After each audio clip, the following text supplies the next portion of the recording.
लक्ष्मीनाथसमारम्भां नादयामुनमध्यमाम् अस्मदाचार्यपर्यन्तां वन्दे गुरुपरम्पराम् यदि राजाय विद्महे श्रीभाष्यकाराय धीमहि तन्नो रामानुजार्य प्रचोदयात् ஆழ்வார்கள் திருவடிகளே சரணம் எம்பெருமானார் திருவடிகளே சரணம் ஜீயர் திருவடிகளே சரணம் யோ நித்யமச்சுதபதாம்புஜயுக்மருக்ம व्यामोगदस्दतितरानतृणायमेने अस्मद्गुरोर्भगवतोऽस्य दयैक सिन्धो रामानुजस्य शरणं शरणं प्रपद्ये நீரார் கடலும் நிலமும் முழுதுண்டு ஏலார் ஆளும் முழந்தலின் மேல் துயிலந்தாய் சீரார் திருவேங்கடமாமலை மேயாராமுதே அடியேற் கருளாயே.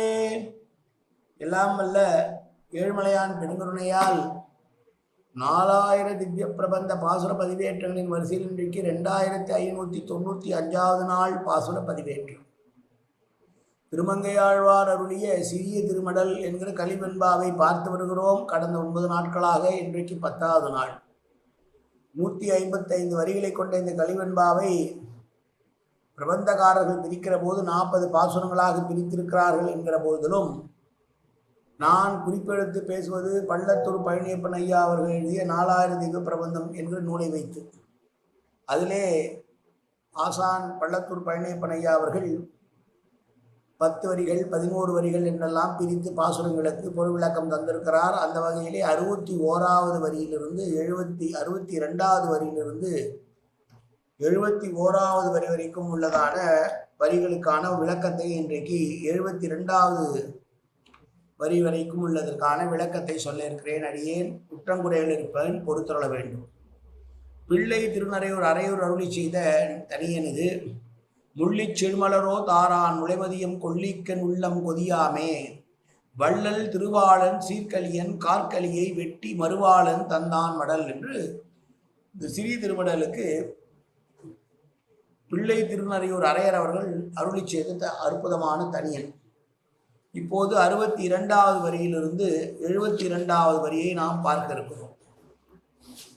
ஓராதவன் போல் உறங்கி போரார் வேல் கண்மடவாள் போந்தனையும் பொய் உறக்கம் ஓராதவன் போல் உறங்கி அறிவு உற்று தாரார் தடம் தோள்கள் உள்ளளவும் கை நீட்டி ஆறாத வெண்ணெய் விழுங்கி அருகிருந்த மோர் ஆர் குடம் உருட்டி முன் கிடந்த தானத்தே ஓராதவன் போல் கிடந்தானை கண்டு அவளும் வாராதான் வைத்தது காணால் வயிறடித்து இங்கு ஆறார் பகுதுவர் ஐயர் இவரல்லால் நீராம் இது செய்தீர் என்று ஒரு நெடுங்கயிற்றால் ஊரார்கள் எல்லாரும் காண உரலோடு தீரா வெகுளியனாய் சிக்கென ஆர்த்தடிப்ப. தாமோதரன் என்கிற திருநாமத்தை உடையவன் பெருமாள். தாமோதரன் என்பதற்கு அர்த்தம் இடையிலே முடிச்சாக இருந்த கயிற்றினால் கட்டப்பட்டவன், அதனால் தழுவு இடுப்பிலே ஏற்றவன் என்று பொருள். சிறு குழந்தையாய் கண்ணன் இருக்கிறான். அவன் செய்த பாலலீலைகளை பொறுக்க மாட்டால் ஏற்கனவே அவனால் கடித்து குதறி போடப்பட்ட கயிறுகளை எல்லாம் முடிச்சு போட்டு அவன் இடுப்பில் கட்டினாள் அப்படின்றது தாமோதரன் என்பது திருநாமம். இந்த பாசுரத்தில் என்ன சொல்றா? போரார் வேல் கண்மடவாள் போந்தனை. போரார் கண்மடவ என்றால் வேல் போல உள்ள கண்களை உடையவள், இளமையானவள் யசோதை. அவள் பாப்பாளாம், அப்படி கண்ணாலேயே பாப்பா எங்கெங்க என்னென்ன வச்சிருக்கோம் அப்படின்னு சரி பார்க்குற அளவுக்கு கூர்மையானவள். அவள் என்ன பண்றா? தான் கஷ்டப்பட்டு எடுத்த மோர் வெண்ணெய் எல்லாம் தனித்தனியாக வைத்து வெண்ணெயை புது பாத்திரத்தில் போட்டு மேலே உரியில கட்டி வைக்கிறான். கட்டி வச்சுட்டு வெளியில போறா. இவ கட்டி வைக்கிற வரைக்கும் தூங்குற மாதிரி நடிச்சுட்டு இருந்தானாம் கண்ணன். பொய் உறக்கம், தூங்கலை. அம்மா என்ன பண்றான்னு பார்த்துட்டு அப்படியே படுத்துட்டு இருந்தவன் இந்த பக்கத்துலேருந்து அந்த பக்கத்துக்கு அவன் நவுறான். யசோதை நகுந்த உடனே என்ன செய்கிறான்? இவன் எழுந்து போயிட்டு தன்னுடைய கை எட்டுகிற அளவுக்கு வெண்ணெயை எடுத்து சாப்பிட்றான். உலகமுண்ட பெருவாயனுக்கு அந்த வெண்ணெய் எவ்வளவு ஆறா பசி, அவனுக்கு அந்த பசிக்கு அதெல்லாம் ஒன்றுமே கிடையாது. வெண்ணெயை அடுத்து சாப்பிட்டுட்டான். ஊரிலேருந்து மோருக்கு மோரை குடிச்சிட்டான். குடித்ததுக்கப்புறம் அந்த பாத்திரம் தனக்கு உதவாததுனால உருட்டி விட்டுட்டானா மோர் பானை. வெளியில் போயிருந்த யசோதா வரா, பார்த்தா யாரா இது பண்ணியிருப்பான்னு தெரிஞ்சுது.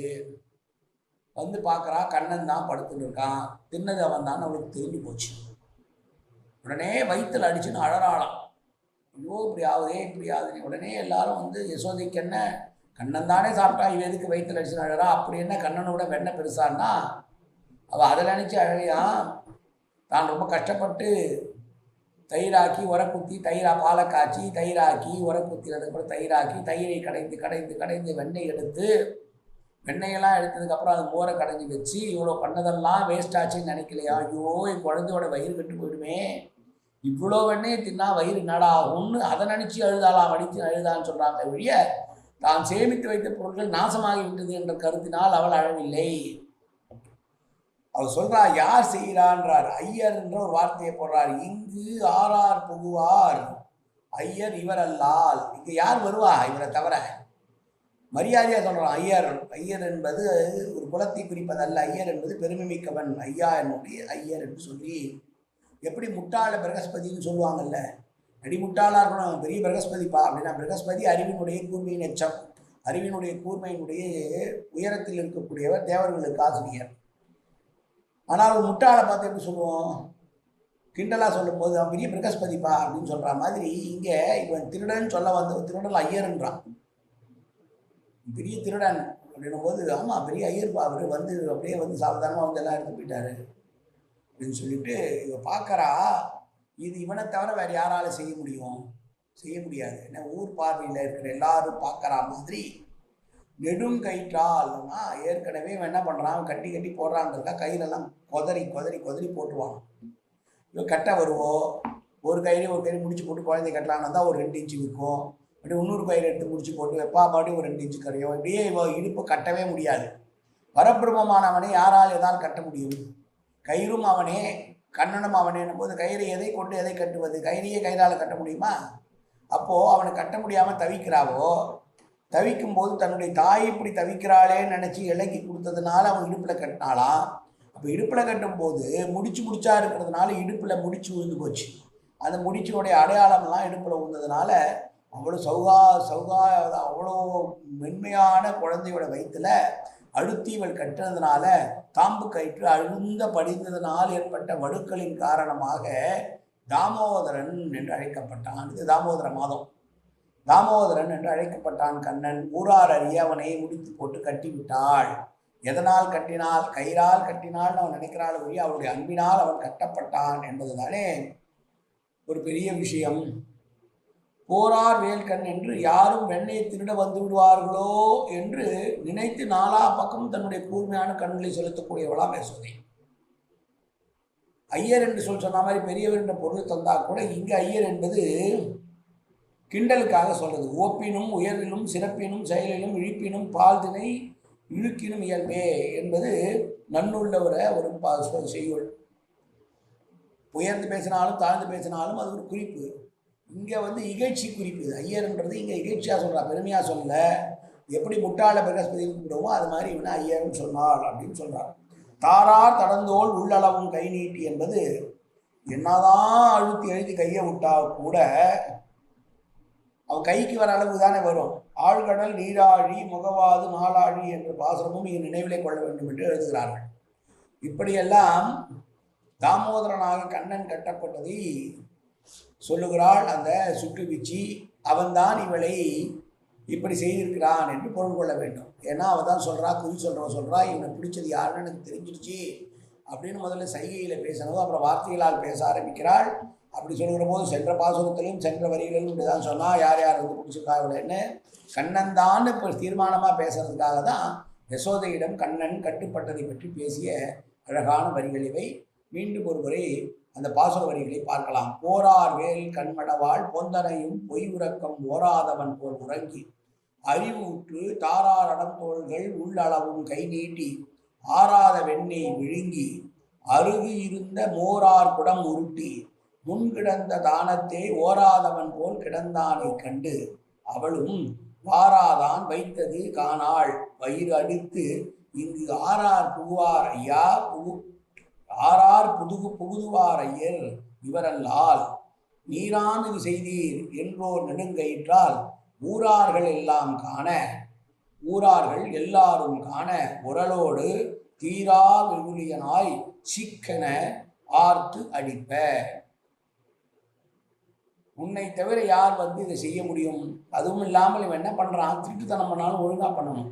தூங்குற மாதிரி நடிச்சான், அவ போனவனே எழுந்து போனான்ல, வெண்ணெயை எடுத்து சாப்பிட்டான், மோரெல்லாம் விட்டான், அவனோட கால் தடமெல்லாம் பட்டு இவங்கிட்டயே நிற்குதான்.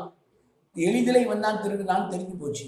ஊர் ஜனங்கள்லாம் பார்க்குற மாதிரி, ஏன்னா இவன் ஊர் ஜனங்கள் கொண்டாடுகிற பற்றி தான் கண்ணனை கொண்டாடுவதில்ல, அந்த ஊர் ஜனங்களும் கண்ணன் மீது குற்றம் சொல்வார்கள் இல்லை.